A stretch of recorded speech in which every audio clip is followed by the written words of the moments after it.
Kembali Tuhan kami datang kepadamu pada pagi hari ini sekali lagi memohon kemurahan Tuhan untuk kami.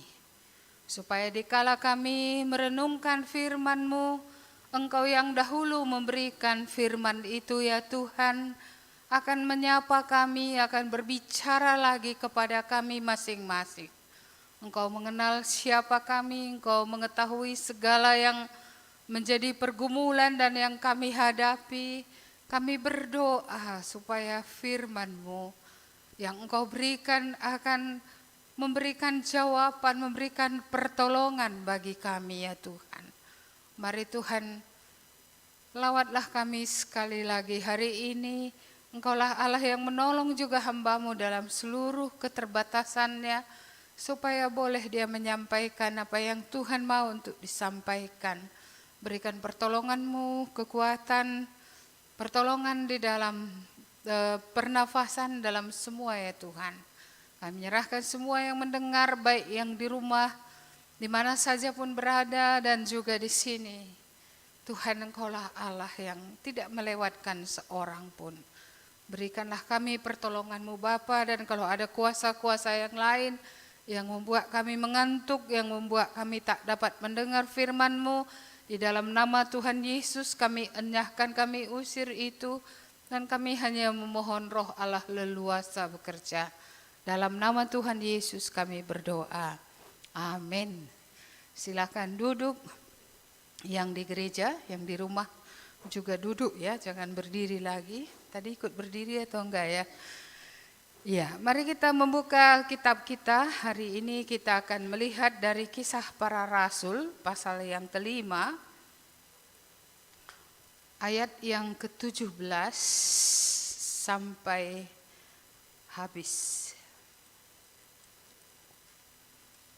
Kisah Rasul pasal 5 ayat 17. Iya, saya harap kita masih tahan duduk ya. Masih tahan? Iya, saya rasa gantianlah kita supaya bisa kita sama-sama mengikutinya, karena nanti ini panjang, saya saja yang ngomong, yang lain sudah mengker. Iya. Jadi mari ya, gantian kita yang pakai mic, coba untuk ayat yang genapnya nanti supaya bisa masuk ke dalam rekaman. Akhirnya mulailah imam besar dan pengikut-pengikutnya, yaitu orang-orang dari mazhab Saduki, bertindak sebab mereka sangat iri hati. Mereka menangkap rasul-rasul itu, lalu masukkan mereka ke dalam penjara kota. Tetapi waktu malam seorang malaikat Tuhan membuka pintu-pintu penjara itu dan membawa mereka keluar, katanya, Pergilah, berdirilah di bait Allah, dan beritakanlah seluruh firman hidup itu kepada orang banyak. Mereka mentaati pesan itu, dan menjelang pagi masuklah mereka ke dalam bait Allah, lalu mulai mengajar di situ. Sementara itu imam besar dan pengikut-pengikutnya menyuruh mahkamah agama berkumpul, yaitu seluruh majelis tua-tua bangsa Israel, dan mereka yang menyuruh mengambil rasul-rasul itu dari penjara.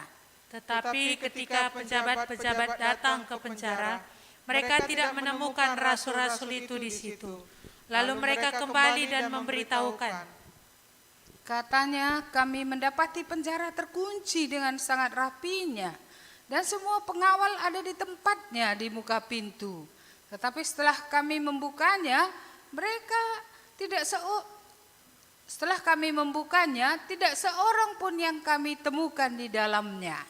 ketika kepala pengawal bait Allah dan imam-imam kepala mendengar laporan itu, mereka cemas dan bertanya, apa yang telah terjadi dengan rasul-rasul itu? Tetapi datanglah seorang mendapatkan mereka dengan kabar, lihat, orang-orang yang telah kamu masukkan ke dalam penjara ada di dalam bait Allah, dan mereka mengajar orang banyak. Ayat 26, silahkan teruskan. Maka pergilah kepala pengawal serta orang-orangnya ke bait Allah, lalu mengambil kedua rasul itu, tetapi tidak dengan kekerasan, karena mereka takut kalau orang banyak melempari mereka. Mereka membawa keduanya dan menghadapkan mereka kepada mahkamah agama, imam besar mulai menanyai mereka. Katanya, dengan keras kami melarang kamu mengajar dalam nama itu. Namun ternyata kamu telah memenuhi Yerusalem dengan ajaranmu. Dan kamu hendak menanggungkan darah orang itu kepada kami. Tetapi Petrus dan rasul-rasul itu menjawab, katanya, kita harus lebih taat kepada Allah daripada kepada manusia. Oleh nenek moyang kita telah membangkitkan Yesus yang kamu gantungkan pada kayu salib dan kamu bunuh. Dialah yang telah ditinggikan oleh Allah sendiri dengan tangan kanannya menjadi pemimpin dan juru selamat, supaya Israel dapat bertobat dan menerima pengampunan dosa. Dan kami adalah saksi dari segala sesuatu itu. Kami dan Roh Kudus yang dikaruniakan Allah kepada semua orang yang menaati Dia. Ya, saya lanjutkan ke ayat 38. Karena itu aku berkata kepadamu, janganlah bertindak terhadap orang-orang ini. Biarkanlah mereka, sebab jika maksud dan perbuatan mereka berasal dari manusia, tentu akan lenyap. Silahkan 39. Tetapi kalau berasal dari Allah, kamu tidak akan dapat melenyapkan orang-orang ini. Mungkin ternyata juga nanti kamu melawan bahwa Allah. kamu melawan Allah. Nasihat itu diterima. Mereka memanggil rasul-rasul itu lalu menyesah mereka dan melarang mereka mengajar dalam nama Yesus. Sesudah itu mereka dilepaskan. 41. Rasul-rasul itu meninggalkan sidang mahkamah agama dengan gembira, karena mereka telah dianggap layak menderita penghinaan oleh karena nama Yesus. Dan setiap hari mereka melanjutkan pengajaran mereka di bait Allah dan di rumah-rumah orang dan memberitakan Injil tentang Yesus yang adalah Mesias. Tema kita hari ini adalah ketaatan kepada Allah adalah yang tertinggi atau terutama, ya. Ketaatan kepada Allah adalah yang terutama. Ya. Orang tua selalu menginginkan punya anak yang taat. Ya. Ada di sini orang tua? Di rumah juga ada, ya. Kalian ingin anak yang memberontak atau anak yang taat, ya? Taat, ya. Adakah orang tua yang bisa memaksa anaknya untuk mencintai dia? Ada? Anak dipaksa untuk mencintai, bisa enggak, ya? Ya, yang namanya memaksa saja enggak mungkin, ya kan, itu mencintai. Karena enggak ada cinta yang terpaksa. Semua cinta datang dari bukan paksaan, biasanya datang dari kerelaan, dari diri. Ya, jadi sejak turun Roh Kudus, ya kita mengetahui bahwa ada suatu perubahan yang hebat terjadi pada murid-murid Yesus. Mereka yang dahulu berada di ruang-ruang tertutup, oleh karena Roh Kudus sudah datang, ya, menggenapkan apa yang dikatakan oleh Tuhan Yesus ketika di bumi, maka mereka menjadi orang yang berani, menjadi orang yang tidak lagi pelin-pelan seperti itu. Mereka menjadi orang yang berani. Dan kita lihat tadi di sini bagaimana Petrus, ya, mengabarkan Injil dengan rasul-rasul yang lain, dan dalam melakukan itu selalu terjadi dua sisi. Bagi yang menerima selalu ada sisi, ya, keselamatan ataupun sisi percaya atau dengan senang hati menerima. Tapi di sisi lain muncul juga seperti yang kita baca ini tadi, imam besar dan pengikutnya serta orang-orang Saduki yang tidak percaya akan kebangkitan orang mati. Ya, mereka di sini menjadi oposisi. Mereka bukan orang yang senang dengan berita yang disampaikan oleh Petrus dengan rasul-rasul yang lain. Sehingga mereka karena iri hati, ya, karena sudah banyak orang yang mendengar, sepertinya seluruh Yerusalem itu berkumpul mendengar, ingin mendengar apa sih yang Petrus dan rasul-rasul lain katakan. Iya, dan itu menimbulkan di sini suatu penganiayaan ya. Kita melihat bahwa rasul-rasul ini ditangkap lalu dimasukkan ke dalam penjara kota. Iya, kalau disidangkan kira-kira apa tuduhannya ini ya? Apakah mereka akan mengatakan tuduhannya adalah memberitakan kabar yang salah?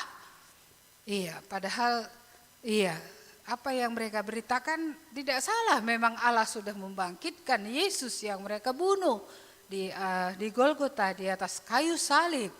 Ya, dan dengan kebangkitannya itu dia sebenarnya menunjukkan apapun yang dinubuatkan tentang dia itu digenapi. Dan apa yang dikatakan dalam kitab mereka, kitab Musa, kitab nabi-nabi, itu benar semuanya gitu. Tapi kita melihat tadi mereka tidak bisa menerima bahwa Yesus telah mati untuk pengampunan dosa, bahwa Yesus telah bangkit mengalahkan maut dari antara orang mati. Ya, dan apa tuduhan lain ya, mempengaruhi rakyatkah atau apa? Ya, yang jelas bahwa tidak ada juga di sini dibicarakan tentang sidang, yang dibicarakan adalah mereka ditangkap lalu dimasukkan ke dalam penjara kota. Tapi apa yang terjadi? Apa alasan mereka untuk tak taat ya? Ini saya pikir yang perlu kita pikirkan. Apa sih alasan? Karena tadi di sini kan ada perintah ya. Ayat 20, setelah malaikat Tuhan membuka pintu-pintu penjara, ya maka ada firman di sini. Pergilah, berdirilah di bait Allah dan beritakanlah seluruh firman hidup itu kepada orang banyak. Jadi rasul-rasul ini mendengar apa yang disuruh Tuhan untuk dilakukan. Jadi kalau Tuhan menyuruh, baru ada yang dilakukan. Tapi kalau Tuhan tidak memberitahu apa yang dilakukan, tentu mereka tidak tahu. Jadi sangat penting bagi setiap orang percaya untuk mendengar apa yang Tuhan katakan. Iya, dasar dari ketaatan salah satu adalah siapa yang bicara. Kalau iblis yang bicara itu enggak perlu didengarkan. Iya, tidak perlu didengarkan. Tapi kalau Tuhan yang berbicara, dalam hal ini dia mengutus malaikat tadi untuk berbicara kepada mereka, ya itu perlu telinga lebar-lebar. Perlu hati menerima firman Tuhan. Ya, pergilah, padahal kan mereka baru saja ditangkap. Kalau kita baru ditangkap disuruh pergi lagi melakukan hal yang sama, bagaimana ya? Tapi kita melihat bahwa ketaatan daripada rasul-rasul ini ya itu ketaatan yang penuh, bukan ketaatan yang kalau enak firman yang disampaikan, kalau tidak ada resikonya ya taat, kalau menguntungkan taat. Tapi di sini kita melihat mereka tahu bahwa kalau tadi mereka ditangkap, nanti pun kalau mereka akan melakukan firman Tuhan lagi, bisa juga mereka ditangkap lagi atau hal yang lebih buruk bisa terjadi kepada mereka. Tapi karena yang bicara itu adalah penebus mereka. Yang bicara itu adalah yang pernah mati dan yang bangkit dari antara orang mati. Tidakkah suatu hutang untuk mentaati orang yang sudah membeli kita dengan harga yang lunas dibayar? Saudara-saudara Tuhan ya dalam firman Tuhan sering berkata kamu telah dibeli dengan harga yang lunas dibayar. Ini alasan untuk mendengarkan ya dan untuk mentaati apa yang Tuhan katakan. Karena murid-murid ini mengerti. Ya, kalau dulu mereka awal-awal belum mengerti sekalipun berulang kali Yesus mengatakan tentang kematiannya, tentang kebangkitannya, tentang kembalinya dia ke sorga, dulu belum terbuka mata mereka, belum letak firman Tuhan itu dalam pikiran, dalam hati mereka. Tapi setelah melihat realitas kematiannya karena mereka adalah saksi mata, realitas kebangkitannya karena dia juga menampakkan diri kepada mereka. Setelah melihat itu semua ya, kita melihat bahwa mereka artinya akhirnya udah duduk. Memang Kristus mati untuk menebus dosa. Dia memang bangkit untuk mengalahkan maut. Dan mereka sendiri mengalami, dia pergi ke sorga dan Roh Kudus itu mereka alami turun ke atas hidup mereka. Iya, jadi inilah yang membuat mereka menaati walaupun titik-titik. Salah satu titik-titik itu adalah ada resiko yang akan mereka hadapi ketika mereka memilih untuk menaati Tuhan. Hal yang paling sulit mengerti pada zaman ini adalah tentang kedaulatan Allah. Banyak orang bertanya-tanya, kalau Allah begitu hebat, sovereign ya, sangat berkuasa, mengapa ya banyak terjadi penderitaan? Mengapa banyak orang yang mati? Mengapa ya banyak orang yang mengalami gempa bumi di mana-mana, ya, bencana alam dari berbagai negara kita bisa dengar semua, karena sekarang ini telekomunikasi ini dalam satu ya hanya beberapa menit saja kita sudah bisa mendapat informasi dari manapun, dari belahan bumi manapun oleh karena teknologi ini. Itu salah satu yang sering menjadi pergumulan orang. Mengapa? Sama seperti saya ketika dokter mengoperasi saya dan dia gagal. Lama saya berada di situ. Mengapa Tuhan tidak tahan kakinya, tidak tahan tangan dokter itu untuk melakukan kesalahan? Saya menuntut Tuhan, ya. Padahal ada hal yang tidak bisa dilakukan Tuhan. Saudara-saudara, apa yang tidak bisa Tuhan lakukan? Allah tidak mungkin mencabut kebebasan yang telah diberikannya kepada manusia. Sampai hari penghakiman nanti, setiap orang harus bertanggung jawab terhadap keputusannya sendiri. Allah tidak akan mengambil itu. Ya, hak bebas manusia tidak akan diambil. Baik ketika manusia dulu belum berdosa, ketika Adam dan Hawa nenek moyang kita di Taman Eden, ya, mereka sudah diberi kebebasan untuk memilih. Pohon itu ada di tengah-tengah taman, kamu mau taat, kamu jangan ambil. Kamu tidak mau taat, itulah yang mereka lakukan, mereka ambil. Kenapa Tuhan tidak menghalangi mereka? Kenapa tidak satu saja dibuat di dalam manusia itu? Ya, mereka seperti robot yang harus taat setiap saat tanpa membuat pilihan. Start from the beginning ya, dari awal tidaklah demikian. Allah memberikan kepada mereka kebebasan untuk mencintai Allah secara ya sukarela, ya dengan senang hati. Allah memberikan kebebasan itu untuk akan berpegang kepada firman Tuhan atau untuk bersalah. Itu tidak akan pernah diambil. Setelah manusia berdosa memang seperti tidak ada lagi kekuatan manusia semua yang berdosa ini untuk memilih kepada Tuhan, karena total depravity, kerusakan itu kerusakan total. Untuk memilih pun pasti memilih yang salah. Tapi bukankah ketika Roh Kudus, ketika Injil diberitakan, Roh Kudus di situ hadir, itu janji Tuhan. Sehingga ketika Roh Kudus hadir, Roh Kudus menginsafkan, Roh Kudus meyakinkan, Roh Kudus membaharui, Roh Kudus melakukan sesuatu di dalam manusia itu sehingga dia bisa mengatakan dia kepada Tuhan kembali. Kalau bukan karena Roh Kudus, tidak ada yang bisa menyambut Tuhan. Kalau bukan karena pekerjaan Roh Kudus. Jadi Roh Kudus sedang bekerja di mana-mana. Ya, juga dalam situasi yang sekarang untuk menolong orang untuk membuat keputusan. Untuk menolong orang, meyakinkan dia bahwa apa yang dikatakan Tuhan itu benar. Untuk membuka matanya melihat ini jalan yang tidak lurus. Ini jalan menuju kebinasaan. Ini jalan kehancuran.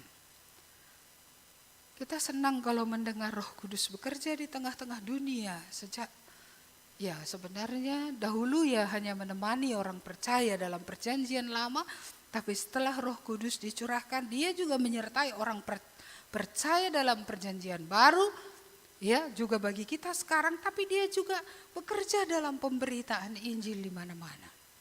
Sehingga dimanapun nama Yesus disebut, dimanapun cerita tentang Yesus yang datang dari sorga, yang mati di kayu salib, yang bangkit dari antara orang mati, itulah Injil yang menjadi kekuatan Allah untuk menyelamatkan. Dimanapun itu diberitakan, firman itu tidak akan pernah jalan sendirian. Karena firman itu firman yang berkenan kepada Allah, itu akan Roh Kudus yakinkan kepada orang. Itulah sebabnya kita perlu sangat bergantung kepada Roh Kudus, bukan untuk membimbing hidup pribadi kita saja, tapi kita juga perlu bergantung kepada Roh Kudus dalam hidup pelayanan orang terhadap orang lain yang kita lakukan. Dan rasul-rasul ini juga bergantung kepada Roh Kudus. Sekalipun ada yang menentang, tapi mereka mempercayai Roh Kudus sedang bekerja. Dan Allah menginginkan orang-orang yang mendengar firman Tuhan itu untuk boleh sampai kepada keselamatan. Roh Kudus akan meyakinkan itu. Kita juga semua yang sudah mendengar Injil, kalau bukan karena Roh Kudus, enggak bisa kita lihat dosa itu dosa. Kita tetap merasa kita lebih benar dari orang, kita tetap merasa kita ini sudah mencapai standar yang dimaksudkan oleh Allah, padahal tidak pernah sampai. Saudara-saudara, hanya Roh Kudus yang bisa membuat orang sadar. Makanya kadang kalau orang gak sadar-sadar, kenapa saya pikir gitu Roh Kudus gak membuat dia sadar gitu. Tapi memang ada juga orang yang sudah sadar. Tapi hak bebas itu ketika Tuhan sudah aktifkan itu untuk dia bisa datang kepada Tuhan. Ketika waktu Tuhan bagi dia sudah ada, apakah itu akan dilewatkannya? Dengan apa? Dengan berlaku seperti Firaun. Mengeraskan hati dan mengeraskan hati. Sehingga akhirnya dibiarkan Tuhan dia dalam kekerasan hatinya itu. Dan akhirnya tidak pernah bisa kembali. Jangan katakan Allah tidak berkemurahan. Kemurahan Allah sudah sangat besar dengan meninggalkan kemuliaannya. Sudah sangat besar ketika dia bersedia memberi nyawa. Sementara di dunia ini tidak seorang pun yang akan memberi nyawa untuk kita. Organ tubuh saja supaya kita hidup, tidak ada orang yang rela memberikannya, walaupun itu saudara, sedarah atau keluarga darah. Saudara-saudara yang dikasihi Tuhan, apa alasan untuk taat? Dia telah memilih kita. Dia telah duluan mengasihi kita. Dia telah duluan memberikan nyawanya untuk kita, untuk rasul-rasul ini. Mereka sudah menerima kematian Kristus itu untuk mereka. Mereka menerima kuasa kebangkitannya itu sedang bekerja di mana-mana. Juga bekerja dalam hidup mereka, mengubah si penakut menjadi si pemberani. Mengubah orang yang selalu merasa diri malang menjadi mengalami kasih yang dalam dari Tuhan. Sehingga kasih itu memenuhi dia, sehingga dia akhirnya tidak lagi mencari kasih dari dunia ini. Tidak lagi mencari caper dari dunia ini. Orang yang merasa hina sudah mendapatkan kemuliaan di dalam Kristus Yesus karena menjadi anak-anak Allah. Sehingga dia tidak memperdulikan lagi entah dunia mengangkat dia semulia apa. Tapi yang penting baginya, Allah sudah menerima dia menjadi keluarganya. Allah menerima dia menjadi bagian dari Allah, menjadi anak-anak Allah di dunia sampai kepada kekekalan. Tidakkah kita merasa berhutang kepada Allah? Dan hutang itu taat. Hutang itu taat. Karena dengan apa kita bisa membayar hutang penebusan dosa? Kita tidak bisa membayarnya dengan uang kita nggak sebanyak Allah loh. Bahkan apapun yang ada pada kita kan bukankah berasal dari Dia.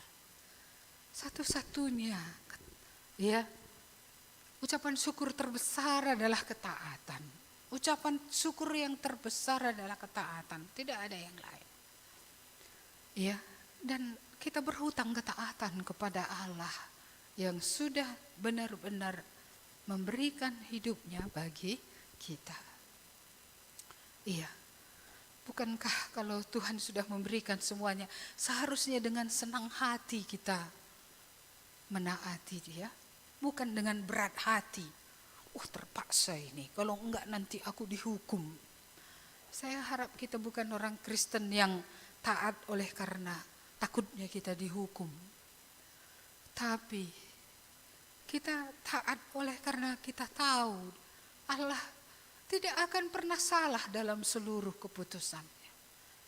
Kalau ketika kita masih berdosa, Dia memikirkan yang baik untuk kita. Mungkinkah kita setelah ditebusnya menjadi milik kepunyaannya, lalu Dia merancangkan kejahatan bagi kita? Ini hal kedua yang tak bisa dilakukan Allah. Allah takkan pernah jahat. Ya, Alkitab berkata Dia tidak pernah berdusta, Dia tidak pernah jahat. Ya, dan Dia juga tidak mencobai kita. Dia tidak mencobai. Bukankah dalam Yakobus dikatakan pencobaan itu tidak pernah dari Allah? Tidak pernah. Ya. Allah tidak pernah mencobai. Menguji iya. Tapi mencobai tujuannya, konotasinya adalah menjatuhkan. Itu tidak. Saudara-saudara yang dikasihi Tuhan, Allah tidak mungkin jahat. Tidak mungkin. Kalau Dia jahat, lebih baik Dia tidak mau naik ke kayu salib. Kalau Dia jahat, ya dibiarkannya saja kita dalam dosa kita dan kita semua berakhir di api. Kenapa rupanya? Dia tidak jahat sama sekali. Tidak ada kebohongan padanya. Tidak ada dusta, tidak ada kata yang tidak ditepati, tidak ada janji yang Dia tidak sanggup untuk memenuhinya. Ya, jadi kalau keadaan seperti ini terjadi, ingat itu, Allah nggak mungkin salah. Dia tidak jahat. Dia juga tidak mungkin gagal. Dalam seluruh yang buruk ini pun Dia sedang mengerjakan sesuatu. Ya, untuk akan mencapai apa yang, ya artinya progres apa yang mau dicapainya sebelum akhir daripada segala sesuatu. Karena sesungguhnya kalau kita melihat di satu sisi ada penderitaan, tapi di sisi lain kita lihat hati orang yang merendahkan diri untuk menerima keselamatan. Di tengah keadaan kematian dan penderitaan dan segala yang terjadi, masih banyak di belahan bumi ini orang-orang yang merendahkan diri dan datang kepada Tuhan untuk menerima keselamatan. Jadi kita mendengar deru perang di Israel, di Gaza, ya. Kita mendengar ya gempa bumi di beberapa bagian. Kita mendengar gelombang kedua masuk ke Singapura, sehingga di Changi Airport ada orang kena COVID. Padahal Singapura itu negara yang paling bersih, negara yang sangat taat dengan protokol kesehatan, tapi mereka menutup rumah sakit besar Tan Tock Seng karena dokter dan perawat kena, dan rumah sakit itu benar-benar tidak menerima pasien selama berapa minggu. Ya, ada 2 rumah sekolah yang semua muridnya harus disuap. Kalau negara yang seperti itu pun begitu ketatnya masuk juga itu. Kita yang banyak yang enggak ketat ini, entah enggak tahu saya apa yang akan terjadi. Tapi tidak perlu ada yang ditakuti karena semua masih dalam kontrol Tuhan. Saya kalau memandang kepada Tuhan terhibur saya. Tapi kalau memandang kepada problema saya tidak terhibur. Karena problema selalu menekan. Tapi memandang kepada Tuhan, Tuhan bagi Dia tidak ada yang sulit dengan segala problema itu. Bagi kitanya sulit karena itu terbatas. Bagi Allah apa yang sulit? Yang perlu adalah mempercayakan hidup kita kepadanya. Karena dia masih bekerja. Dia masih bekerja di tengah planet yang namanya dunia ini. Dan dia tidak akan meninggalkannya sampai semuanya selesai. Itulah yang sedang dikerjakan oleh Roh Kudus. Jadi alasan untuk taat bagi murid itu apa? Karena benar, ya. Yesus itu memang benar-benar sudah mati dan sudah bangkit, dan dia benar-benar Allah, dia benar-benar Tuhan, dia benar-benar the only Savior, tidak ada Savior yang lain. Satu-satunya juru selamat yang Allah tentukan, bukan manusia tentukan, tapi Allah yang menentukannya. Ya, dan ingat, kita seperti Rasul ini, kita berhutang keselamatan jiwa kita. Jadi kalau kita diselamatkan dengan cuma-cuma, kita juga harus share apa yang telah diberikan Tuhan dengan cuma-cuma, terutama ya apa yang sudah Tuhan lakukan dalam hidup kita. Injil harus terus diteruskan. Dan satu lagi tadi, ucapan syukur terbesar adalah ketaatan. Ucapan syukur terbesar bukan uang. Ucapan syukur terbesar adalah taat.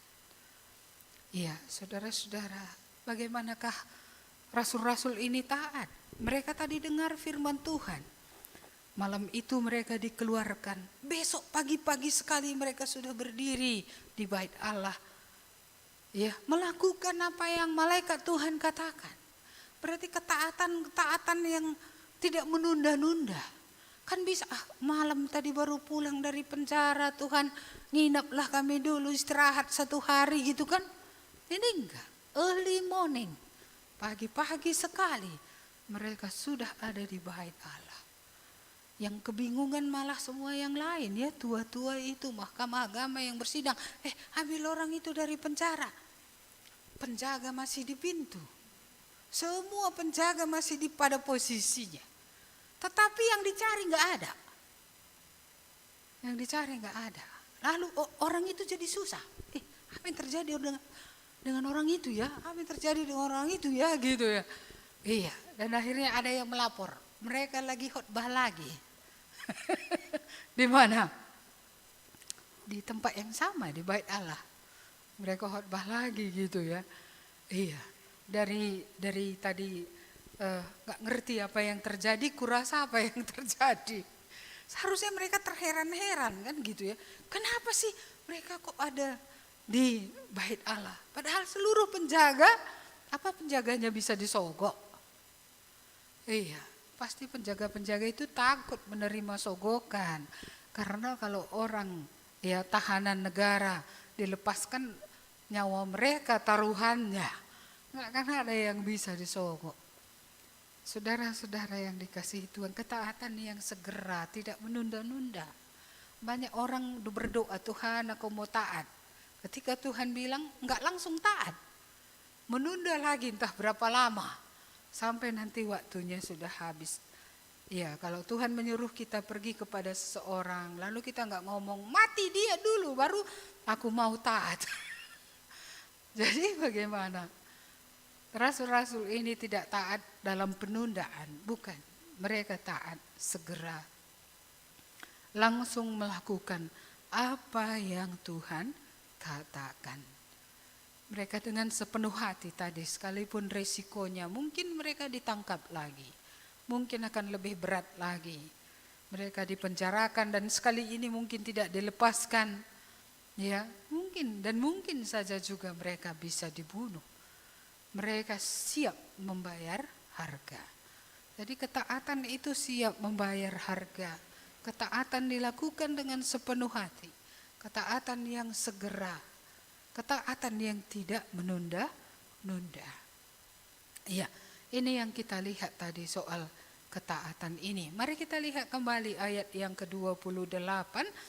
Katanya, dengan keras kami melarang kamu mengajar dalam nama itu. Namun ternyata kamu telah memenuhi Yerusalem dengan ajaranmu dan kamu hendak menanggungkan darah orang itu kepada kami. Ya, jadi tetap di sini mereka membela diri ya. Mereka tidak merasa ada hubungan kematian Yesus dengan mereka.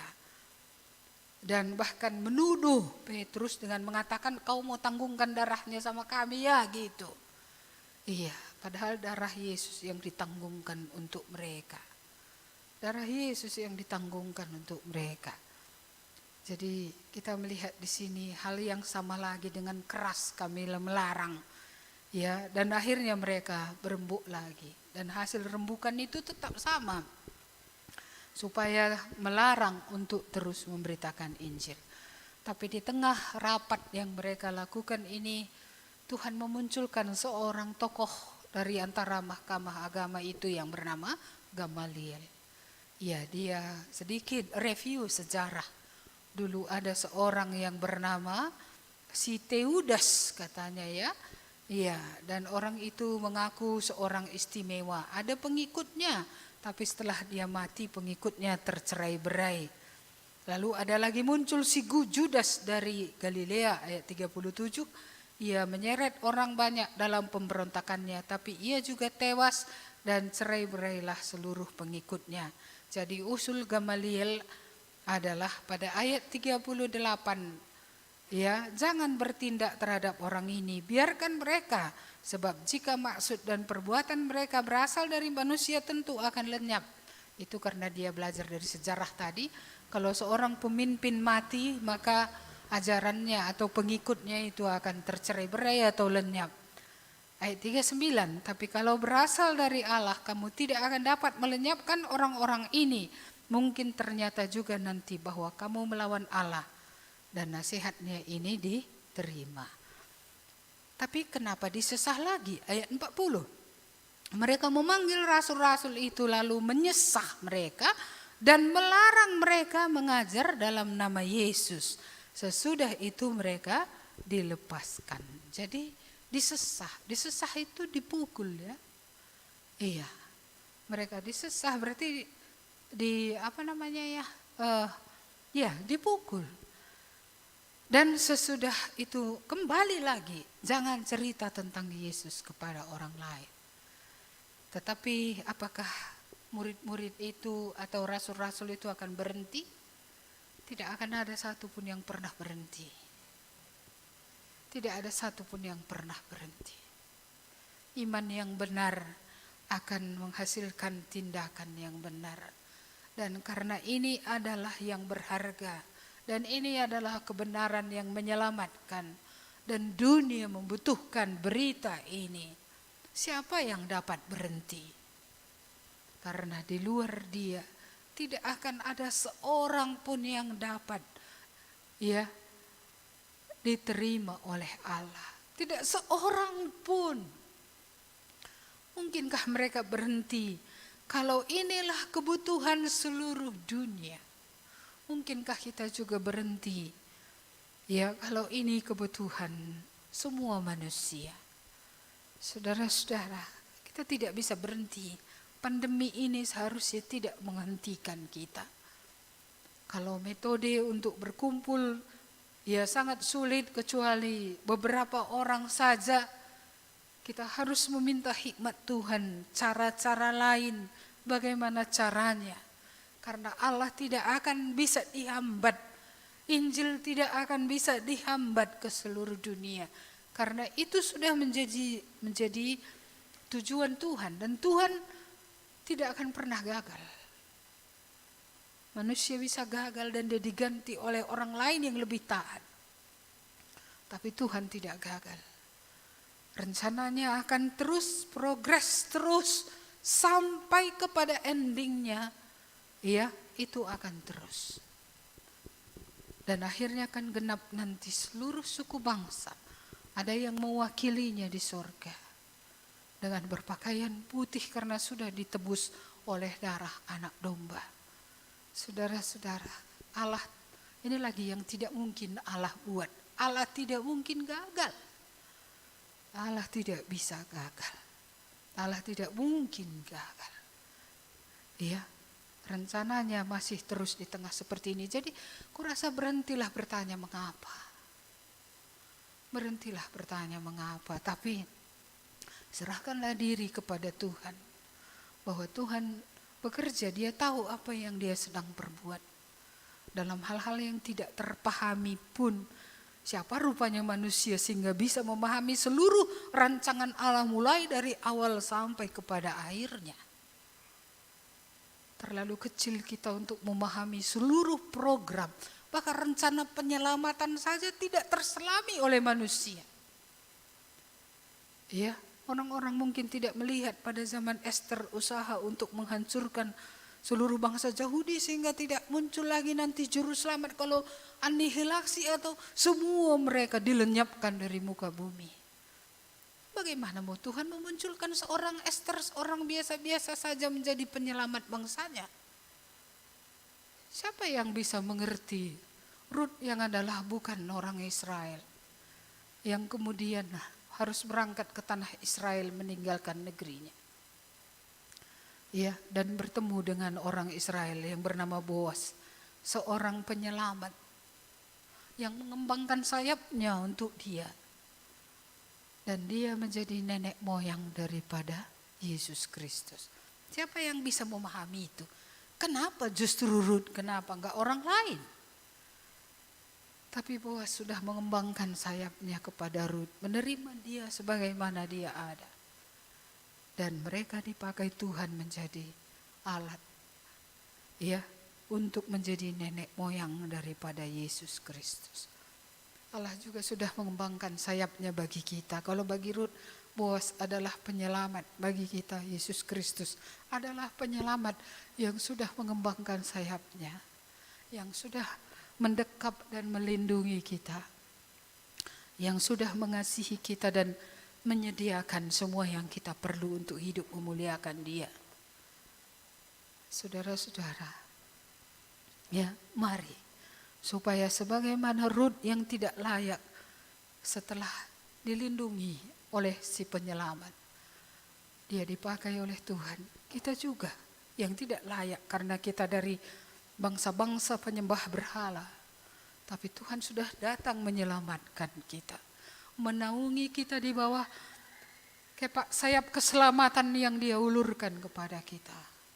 Supaya kita juga bisa, ya, menjadi terang, menjadi alat bagi yang lain. Iya, dalam ketaatan rasul-rasul ini tadi pada ayat yang ke-41, rasul-rasul itu meninggalkan sidang mahkamah agama dengan gembira karena mereka telah dianggap layak menderita penghinaan oleh karena nama Yesus.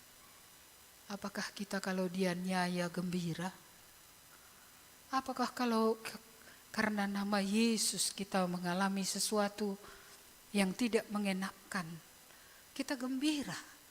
Jadi kita melihat di sini bahwa akibat dari ketaatan bukan saja melihat bagaimana Tuhan bekerja tadi melepaskan ya dari penjara itu atau memberikan kekuatan kepada mereka ketika mereka disidang, ketika mereka harus menghadapi semua yang mereka hadapi. Bukan kekuatan itu saja, tapi ada sukacita. Ada sukacita sebagai buah daripada ketaatan atau dampak daripada ketaatan itu. Jadi kalau murung lalap muka kita, entahnya enggak kita taat dengan apa yang Tuhan bilang. Tuhan bilang ini nanti dulu. Tuhan bilang pergilah, berdamailah, nanti dulu. Tuhan bilang ampunilah, belum juga, berilah, tahan-tahan. Apakah yang Tuhan bilang sama kita? Orang yang taat adalah orang yang mengalami kuasa Tuhan. Baik kuasa membebaskan, baik kuasa bertahan dalam segala sesuatu. Dan juga orang yang taat adalah orang yang gembira. Karena dia menganggap suatu kehormatan telah mengecap sedikit dari penderitaan Kristus. Bahwa Kristus ditolak, mereka ditolak. Ya, Kristus disesah, mereka disesah. Sebenarnya sedikit dibandingkan dengan penderitaan Kristus yang sangat besar, itu sangat sedikit. Dan bisa mengalami itu mereka bersuka cita. Bukan berarti kita cari-cari penderitaan ya. Tapi kalau oleh karena ketaatan, oleh karena nama Tuhan kita menderita, layaklah kita tidak tertekan. Layaklah kita bersuka cita oleh karena kita sedang melayani Allah yang hidup. Layaklah kita bersuka cita karena Dia benar. Iya. Dan ayat yang terakhir di sini dikatakan, dan setiap hari mereka melanjutkan pengajaran mereka di bait Allah dan di rumah-rumah orang dan memberitakan Injil tentang Yesus yang adalah Mesias. Penganiayaan, penderitaan yang mereka alami tidak dapat menyetop mereka, tidak dapat menghentikan mereka. Mereka lanjut pergi ke bait Allah, pergi ke rumah-rumah orang, mereka lanjut. Ya, mereka melanjutkan, meneruskan perintah yang sudah mereka terima, firman yang sudah mereka dengar, yang sudah mereka terima, pesan Tuhan kepada mereka. Ya, itu tidak berani mereka untuk tidak melakukannya. Itulah sebabnya pada waktu Mahkamah Agama itu mereka berkata, coba kamu pikir, ya kepada siapakah kami harus lebih taat? Apakah kami harus lebih taat kepadamu atau kami harus lebih taat kepada Allah? Iya, saya rasa Mahkamah Agama pun tahu jawabannya. Bahwa ketaatan kepada Allah adalah yang terutama, itu yang tertinggi. Bukan ketaatan kepada manusia. Kalau ada diperhadapkan kepada pilihan seperti itu, ketaatan kepada Allah adalah lebih tinggi. Saudara-saudara, saya tidak tahu hari ini kita lebih takut kepada orang atau kepada Allah ya. Iya, karena ada juga orang, kalau ada orang lain di situ dia sepertinya rohani. Tapi kalau orang yang dihormatinya tidak di situ, ya dia tidak menjadi orang yang rohani. Itu berarti kan dia lebih takut kepada manusia daripada kepada Allah. Ketika tiada pun orang di situ, Tuhan kan melihat. Makanya lagu anak-anak itu tetap relevan ya. Mata Tuhan melihat semua yang kita buat. Kan gitu lagunya ya Lydia. Iya. Iya. Buat yang baik gitu ya. Buat yang jahat. Iya, saudara-saudara, mata Tuhan tetap melihat.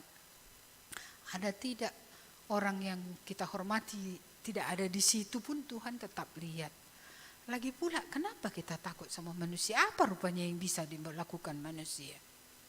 Dia bisa mengejek, oke. Dia bisa mendiskreditkan kita, oke.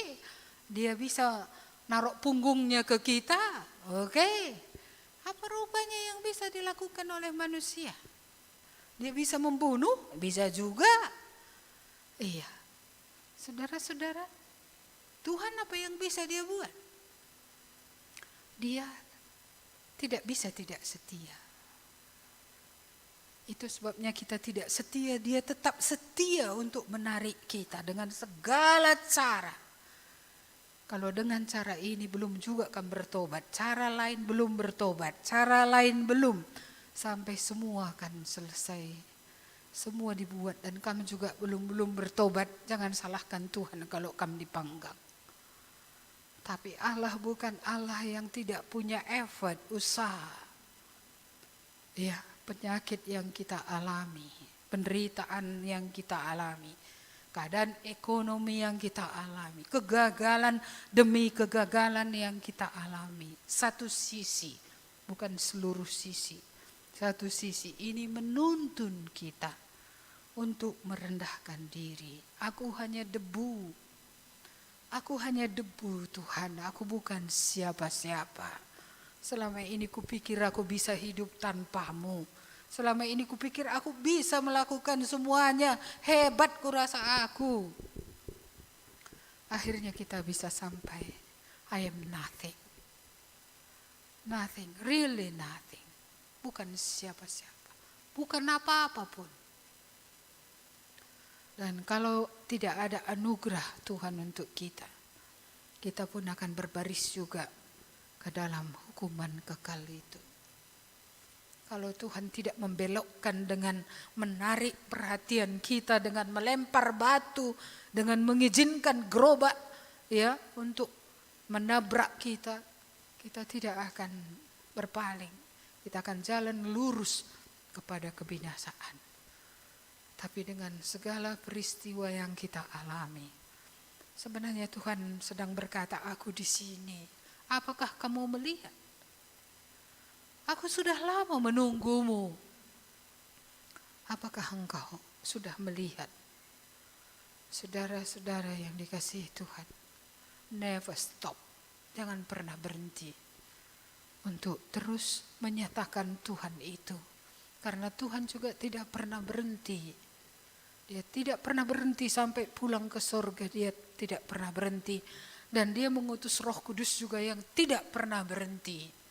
Untuk meyakinkan, untuk menyadarkan, untuk membuat kita tahu ada penghakiman, ya, untuk membuat kita benar-benar melihat siapa diri kita, sehingga akhirnya kita menyerah. Kita akhirnya sampai kepada benar, Engkaulah Tuhan, benar, selamatkanlah aku Tuhan, aku tidak bisa menyelamatkan diriku. Siapa kita yang sanggup melawan gelap yang terus mempengaruhi hidup kita kalau bukan Tuhan yang menolong kita? Siapa yang sanggup melepaskan kebiasaan-kebiasaan buruk yang sudah mendarah daging bertahun-tahun dalam hidup kita? Kalau bukan Tuhan yang menolong, gak akan bisa lepas. Siapa yang bisa lepas dari akibat dosa okultisme, ya, seksual yang tidak normal? Bagaimana bisa lepas kalau bukan Tuhan di situ? Siapa yang bisa lepas dari Tuhan tidak memberkati makanan dan minumannya kalau kutuk itu tidak ditarik? Hanya Tuhan yang bisa menarik kutuk itu, tidak bisa iblis menariknya. Tidak bisa ayam merah atau kambing atau apapun untuk menarik itu. Bahkan tidak bisa menarik itu ketika kita masuk ke GKMI Kasih Anugerah. Ya, itu hanya bisa lepas kalau saudara benar-benar datang kepada Tuhan. Tapi ada orang yang saya tanya, kayak mana kamu? Wah, dia tidak ingin ditanyai. Saudara-saudara, ketika kita datang kepada dokter tidak mau kita menceritakan semuanya, dokter akan membuat obat yang salah. Ketika saudara datang tapi tidak pernah membuka diri di hadapan Tuhan, saudara tidak akan pernah lepas dari kutuk itu. Saudara tidak akan sembuh dari penyakit dosa itu, tidak akan pernah ya lepas dari keterikatan terhadap ya kegelapan itu, tidak akan pernah. Itulah sebabnya kita harus datang kepada Tuhan sebagaimana lagu ya, sebagaimana ada aku datang padamu Yesus. Ya, buka semuanya. Buka. Ya. Dengan kejujuran. Kejujuranlah awal dari perubahan. Kejujuranlah awal dari keselamatan. Kejujuranlah awal dari pertolongan yang bisa kita dapatkan. Dari manusia pun kalau kamu gak jujur gak akan ditolong kamu. Karena gak tahu orang. Ya, Tuhan memang maha mengetahui. Tapi dia juga tidak akan menolong orang yang tidak membuka dirinya kepada dia. Yang tidak akan datang kepada dia dengan menyerahkan seluruh keberadaannya kepada Tuhan. Jadi ingat kalau saudara taat, ya, saudara ada kekuatan untuk lanjut. Kalau saudara taat, ada sukacita. Kalau saudara taat, saudara akan melihat perbuatan-perbuatan Tuhan. Pengalaman rohani saudara akan semakin banyak dengan Tuhan. Tidak ada cerita yang lebih banyak lagi bisa kita ceritakan kalau kita tidak taat. Maka ada orang kesaksiannya hanya kesaksian pertobatan 20 tahun yang lalu. Setelah itu gak ada lagi cerita apapun. Ya, Tidak ada cerita apapun lagi. Suruh bersaksi dia, menghindar. Kalau enggak menghindar dia, ceritanya tetap cerita yang sama. Padahal tahun-tahun dalam hidup ini ada, tiap-tiap tahun ada yang Tuhan kerjakan. Ada karakter yang diubahkan, ada hal yang diajari, ada hal yang dididik, ada hal yang dibukakan, ada hal yang dikuduskan.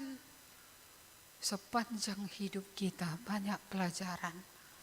Ya, saya berharap ya Tuhan bekerja supaya kesaksian kita, kesaksian pertobatan iya juga, kesaksian bagaimana Tuhan ya mendidik kita iya juga. Tapi mungkin tahun ke depan ya bulan-bulan ke depan ini kita mulai mendengar kesaksian bagaimana Tuhan memakai kita membawa orang lain kepada keselamatan. Ya, kesaksian bagaimana datang iblis itu, ya kan? Iya, ditakutinya aku, tapi ku ingat firman Tuhan. Iya, ku usir dia di dalam nama Tuhan Yesus. Kan sudah beda dia kan? Saudara-saudara, Tuhan mau kita bertumbuh. Tuhan mau kita terus menjalani hidup bersama dengan Dia. Sebenarnya kemerdekaan penuh itu bisa kita jadi alami kalau kita dari ketaatan kepada ketaatan. Kalau tadi dari iman kepada iman ya, ini dari ketaatan kepada ketaatan. Karena sebenarnya iman juga adalah ketaatan. Karena orang beriman kan orang yang taat. Jadi mari kita kembali ke nats kita ini tadi. Bukankah saudara juga seperti murid ini sudah ditebus? Bukankah saudara juga sudah dikasihi oleh Tuhan lebih dahulu? Ya. Bukankah saudara juga seharusnya membayar harga? Bukan supaya diselamatkan, tapi terima kasih untuk keselamatan. Supaya kita boleh meneruskan Injil ini terus. Walaupun pandemi seperti ini, justru pandemi ini membuka peluang lebih banyak. Dengan Zoom kita membuka peluang lebih banyak. Dengan kelompok tumbuh bersama yang sudah ada itu, saya harap itu benar-benar berjalan. Saudara-saudara, itu bisa saling menguatkan di antara kita dan ini bisa membawa orang yang lain ya. Seperti itu saya harapkan bukan saja ini kita saling menjaga di masa pandemi ini supaya kita terus dikuatkan Tuhan untuk bertahan. Tapi kalau kita bertahan mau apa kita dengan bertahan itu? Apa yang mau kita lakukan? Apa gunanya juga kalau hanya menjaga, maintenance saja kita sudah selamat, sudah kita saja lalap. Seperti itu, kita perlu dia bertahan, tapi kita juga perlu menerobos keluar. Karena Tuhan tidak mau menyelamatkan kita supaya kita bertahan, berputar-putar, bertahan, menjaga diri saja. Dan tidak ada lagi yang kita lakukan. Jadi setelah kita diselamatkan, kita bertahan, tapi kita juga harus menyerang musuh. Harus Injil diberitakan sehingga ada orang yang sampai kepada keselamatan. Amin. Mari kita berdoa. Tuhan Yesus, kami berterima kasih. Engkau menyelamatkan kami Tuhan, supaya kami lanjut hidup dalam hidup keselamatan itu. Dan kami diberkati oleh Tuhan dalam berbagai hal, supaya kami boleh menjadi terang. Sebagaimana dulu Abraham terang kepada bangsa-bangsa. Engkau memberkati dia Tuhan bukan supaya berkat itu dinikmatinya sendiri. Tapi diberkati untuk menjadi berkat. Tapi bukan menjadi berkat saja bagi orang lain secara lahiriah, jasmaniah. Tapi supaya bangsa-bangsa bisa mendengar Allah. Supaya mereka bisa sampai kepada keselamatan. Inilah juga yang kau rindukan dari kami. Engkau mau mengulurkan tanganmu untuk memberkati kami. Tetapi engkau mau supaya dengan menerima semua yang berasal daripada Tuhan, kami akan melanjutkan perjuangan Tuhan. Karena engkau datang menyelamatkan manusia. Manusia adalah fokus daripada pengorbananmu ya Tuhan. Dan engkau mau kami juga sungguh memperhatikan manusia supaya manusia yang ada yang Tuhan bawa ke jalan hidup kami boleh mendengar Injil, boleh mendengar pengampunan dosa di dalam Yesus Kristus, dan mereka juga bisa dikumpulkan oleh Allah, akhirnya menjadi milik Allah selama-lamanya. Mari Tuhan, biarlah pandemi ini kami tidak dikalahkan olehnya. Kami menang karena kami punya Tuhan yang mengontrol surga dan mengontrol dunia. Apapun itu rencanamu tidak akan pernah gagal. Apapun itu, semua yang engkau rancangkan supaya seluruh suku bangsa mendengar namamu tidak akan pernah gagal. Karena sekalipun berbagai usaha untuk menyetop itu, engkau tidak akan dapat dihentikan. Dan orang-orang yang percaya kepadamu juga tidak akan dapat dihentikan. Oh Tuhan, terima kasih. Kami bersyukur melihat ketaatan murid-murid ini tadi. Kami bersyukur bagaimana sekalipun mereka dianiaya, mereka tidak berhenti. Mereka lanjut lagi, mereka tidak egois, mereka tidak memikirkan diri sendiri. Mereka memikirkan apa yang di hati Tuhan. Dan untuk itu mereka rela memberi diri. Untuk itu mereka berkorban. Untuk itu mereka siap menghadapi resiko dalam hidup mereka. Kami berdoa supaya Roh Allah yang suci akan berbicara kepada kami apanya yang Tuhan mau untuk kami lakukan. Dan biarlah kami seperti rasul-rasul ini menjadi murid-murid yang taat tanpa menunda-nunda. Menjadi murid-murid yang melakukan firman Tuhan dengan sepenuh hati, menjadi murid-murid yang rela menghadapi apapun bersama-sama dengan Tuhan. Mari Tuhan berkatilah kami semua, baharuilah kami terus Tuhan, karena kami tidak sanggup membaharui diri sendiri. Roh-Mu yang kuduslah terus membaharui kami lewat firman Tuhan yang kami dengar dari mimbar, yang kami baca tiap-tiap hari, yang kami renungkan dalam kelompok tumbuh bersama, yang kami share satu dengan yang lainnya. Biarlah firman-Mu itulah yang terus kami lakukan dalam hidup kami.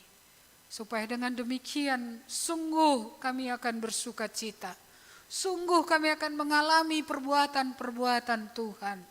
Dan sungguh kami juga tidak akan berhenti, tapi kami akan maju terus di tengah segala keadaan yang ada. Bapa, kami berdoa khusus supaya Engkaulah yang menolong tiap-tiap orang yang sudah mengalami kasih Tuhan untuk tidak kekurangan apapun yang baik untuk melanjutkan rencana Tuhan. Terima kasih Bapa, dan kiranya turun juga kemurahan-Mu untuk setiap orang yang masih dibodohi oleh kegelapan, supaya terbuka mata mereka, selubung itu bisa diangkat, dan mereka melihat diri sebagaimana Tuhan melihat. Dan Roh Tuhan menolong supaya bisa merendahkan diri dan berseru kepada Tuhan, mengakui kami memang bukan siapa-siapa. Kami tidak sanggup menyelamatkan diri. Kami tidak sanggup mengubah diri. Tuhan, biarlah ada jiwa yang berseru kepadamu, jiwa yang merintih mengharapkan keselamatan yang berasal daripada Tuhan. Terima kasih Tuhan, kami bersyukur. Kami menyerahkan seluruh umat Tuhan dimanapun berada, baik di tempat ini, baik di rumah masing-masing. Kiranya kemurahan Tuhan atas kami, mengokohkan kami, menolong kami lagi, untuk bukan saja bertahan tapi menyerang, bukan saja bertahan tapi melanjutkan apa yang Tuhan mau kami kerjakan dalam hidup kami sampai kepada akhirnya. Terpujilah Engkau Allah kami.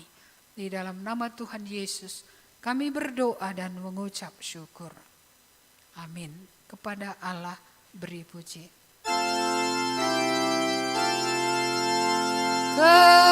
Kepada Allah beri puji, semua makhluk